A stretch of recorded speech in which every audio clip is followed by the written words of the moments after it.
পাবনা 3 অঞ্চলে সুষ্ঠু নির্বাচনের স্বার্থে আমার পক্ষ থেকে, আমার দলের পক্ষ থেকে এবং আমার দলীয় নেতৃত্বের পক্ষ থেকে আমরা সর্বাত্মক প্রচেষ্টা অব্যাহত রেখেছি। এ পর্যন্ত নির্বাচনে কোনো সহিংস ঘটনা ঘটেনি, বড় ধরনের কোনো নির্বাচনের প্রচার কাজে বিঘ্ন হয়নি। সব মিলে আলহামদুলিল্লাহ পাবনা 3 অঞ্চলে নির্বাচন পরিবেশ ভালো আছে।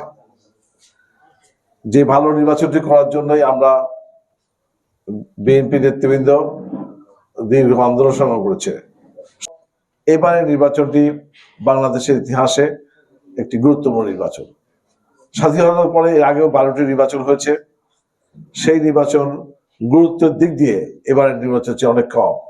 সেগুলো অনেক ক্ষেত্রে রুটিন নির্বাচন হয়েছে, কোথাও বা একতরফা নির্বাচন হয়েছে, কোথাও বা নিশিরাতে নির্বাচন হয়েছে, কোথাও আবিনাবি নির্বাচন হচ্ছে। কিন্তু এই যে সুষ্ঠু নির্বাচনের জন্য বিএনপি এত আন্দোলন সংগ্রাম করেছে, তার ত্যাগ তিতিক্ষার মধ্য দিয়ে পথ পাড়ি দিয়েছে। সেই নির্বাচনটা আগামী 12 ফেব্রুয়ারি নির্বাচন।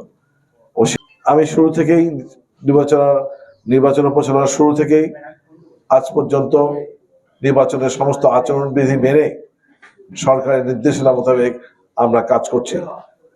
আমরা আপনাদেরকে আশ্বস্ত করতে চাই, আমাদের পক্ষ থেকে নির্বাচন সুষ্ঠু করার জন্য, নির্বাচনের পরিবেশ ভালো রাখার জন্য সর্বাত্মক আমরা প্রচেষ্টা গ্রহণ করেছি এবং সেটা অব্যাহত থাকবে।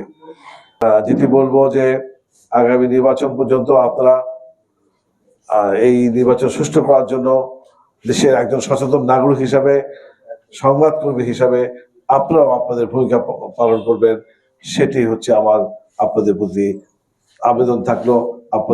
আমরা বড় দল হিসেবে আমি যতটুকু বুঝতে পেরেছি, আমি ভোটারদের কাছে গিয়েছি, তাদের সাথে সন্দেহ করেছি, তাদের কাছে প্রশ্ন করেছি, জিজ্ঞাসা করেছি।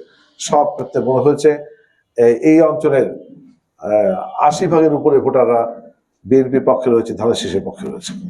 সুতরাং আমরা এই সমর্থন ভোটারদের যে অব্যাহত থাকে, বিএনপির এই আসনে বিজয়ী হতে কোনো সমস্যা হবে না ইনশাআল্লাহ।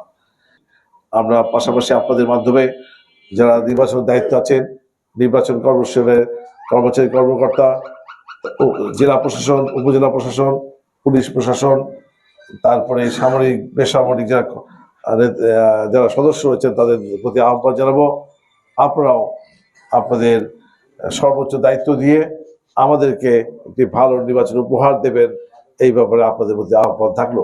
সেক্ষেত্রে অবশ্যই আমরা প্রত্যাশা করব দল মত বিশেষে সবার সাথে ভালো ব্যবহার এবং যেটা বলে প্লেইনলি রিলেভেন্ট ফিল করার জন্য যা যা করার দরকার আপনারা সেই উদ্যোগ গ্রহণ করবেন বলে আমরা প্রত্যাশা করছি। আপাতত